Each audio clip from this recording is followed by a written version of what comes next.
রাজিত হয়ে তিনি ভক্ত ভাব গৌর হরি কিন্তু কোন শাস্ত্রে কাউকে কোন ভক্তকে তিনি বলেননি আমি ভগবান, বলেছে কি না, কাউকে বলেনি আমি কৃষ্ণ আমি ভগবান, এই কথা গৌর হরি কখনো বলেনি। তিনি বলেছেন আমি কৃষ্ণ ভক্ত, নিজে আচরণ করে জগৎকে শিক্ষা দিয়েছেন। বলেছে হে জগৎকে আমি যেমন কৃষ্ণ বলে কাঁদি, আমি যেমন প্রেমানন্দে বাহু তুলে বলে নৃত্য করি, তোমরাও একেবারে যে যেখানে থাকো না কেন, কে হতো চালা ঘরে কিংবা কেউ দোতলার পরে কৃষ্ণ বলে কাঁদো না কেন,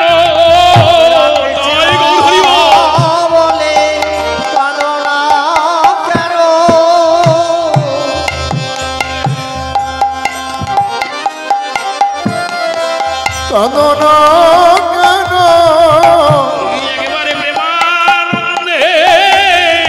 বাহু তুলে কৃষ্ণ বলে কাঁদো না কেন, প্রেমানন্দে বাহু তুলে কৃষ্ণ বলে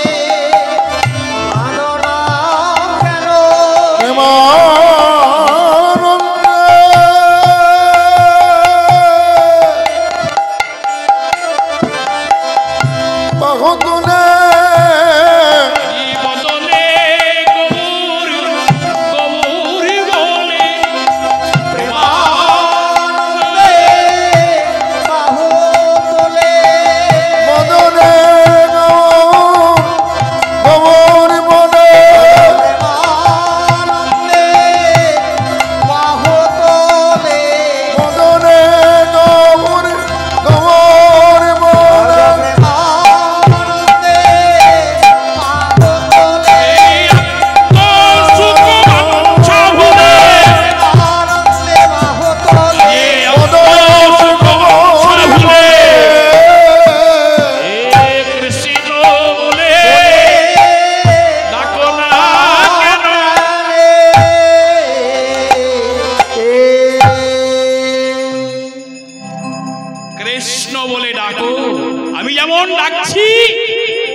তোমরাও কৃষ্ণ বলে ডাকলেই তার কৃপা,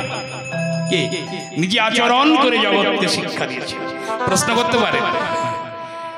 দাদা মহাপ্রভু তো শিক্ষা দিয়ে গেল, কিন্তু আমাদের সময় কোথায়? স্ত্রী পুত্র পরিবার পালনের জন্য সর্বদাই কর্মে ব্যস্ত, তাই না? কীর্তন যে শুনবো, দেখো এই যে চণ্ডীতলা প্রাঙ্গণ, আপনাদের মুর্শিদাবাদ বড় কাকসা কমিটি বহু ভিক্ষা করে হোক যা করে হোক আপনাদের গ্রামবাসীর এলাকা অঞ্চলের ভক্তগণের সহানুভূতিতে এই যে মহান যজ্ঞ অনুষ্ঠান চলছে, তো বছরে দুটো দিন নিজের কর্ম ত্যাগ করে এই দিন দুটি ভগবানের জন্য কিংবা মা চণ্ডীর জন্য উৎসর্গ করতে পারি না? সময় কোথায়? বলে গম কাটতে হবে, তাই না? কাজ হয়েছে, কিন্তু দেখো করুন বৃন্দাবনের ব্রজমাইরা তারাও গো পালন করেছে, পাড়ায় পাড়ায় গো দহন করেছে, দিয়েছে, মাথায় ফেরি করে ব্রজমাই গোয়ালিনীগণ দহিলে দহিলে বলে দই বেচে বেচে, তারাও কৃষি কাজ করেছে, কিন্তু তারা করেছে কিসের জন্য? না কৃষ্ণকে সুখ দেবার জন্য, ভগবানের প্রার্থী করেছে। শাস্ত্র বলল তুমিও কাম করো আত্মসুখের বশবর্তী হয়ে নয়, তোমরা কামি করো বলি হাতে করো কাম, মুখে বলো না হাতে করো মুখে বলো না, হাতে করো কেবল না কৃষ্ণ কৃষ্ণ কৃষ্ণ হাতে করো মুখে বলো না কৃষ্ণ কৃষ্ণ কৃষ্ণ হাতে করো কাম মুখে বলো না বদনে কৃষ্ণ কৃষ্ণ কৃষ্ণ হাতে করো মুখে বলো না কৃষ্ণ কৃষ্ণ কৃষ্ণ ও কাজের মাঝে নামি ছেড়ো না তোমরা হাতে করো কাম মুখে বলো না ও কাজে এর মাঝে নামে ফেরো না কৃষ্ণ কৃষ্ণ কৃষ্ণ বলো কাজের মাঝে নাম ছেড়ো না নামি হলো কৃষ্ণ প্রাপ্তির উপায় এর মাঝে নাম ফেরো না ভক্তির উপর এর মাঝে নামে ফেরো না হলো ভক্তির উপর মাঝের মাঝে নামে ফেরো না হলো ভক্তির উপর কৃষ্ণ কৃষ্ণ কৃষ্ণ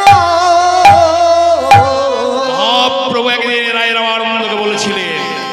হর্ষে প্রভু কহে শুনো স্বরূপী রাম রায় সর্বে রাম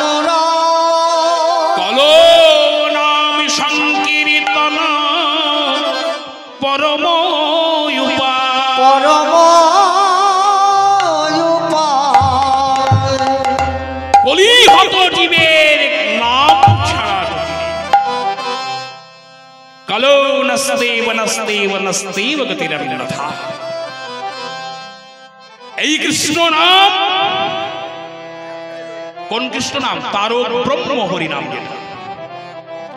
তারক ব্রহ্ম হরি নাম কোনটাকে বলে দাদা হরে কৃষ্ণ কৃষ্ণ কৃষ্ণ হরে হরে হরে রাম রাম রাম হরে হরে তারক ব্রহ্ম বললেন কেন তারক শব্দের অর্থ হচ্ছে উদ্ধার তারণ মানে উদ্ধার করা এটা ক্রিয়া যেমন বলি না বিপদ তারিণী তাহলে বিপদ থেকে যে দেবী আমাদের উদ্ধার করে যার যিনি ক্ষমতা আছে তিনি বিপদ তারিণী তেমনি তারক শব্দের অর্থ হচ্ছে উদ্ধার কাজ যে দেবতা বা যিনি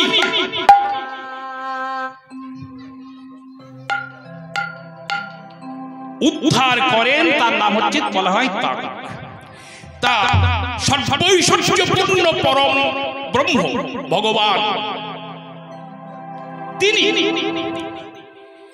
কলিযুগে নাম রূপে অবতীর্ণ হয়ে কলিহত জীবকে উদ্ধার করেন বলে এই হরিনামকে বলা হয় তারক ব্রহ্ম হরিনাম নাম আর নামই অভেদ নাম না করলে নামই কি পাওয়া যাবে যখন এই জ্ঞানে জাগরিত হলো তখন পারিষদ করলেন কি ভক্ত ভগবানের মিলন ঘটেছে নদিয়া নগরে বহুতুলি গোরা চাঁদ করে জয়ধ্বনি বাহুতলে গোরা চাঁদ করে জয়ধ্বনি তুমি গোরা হরে হরি ধ্বনি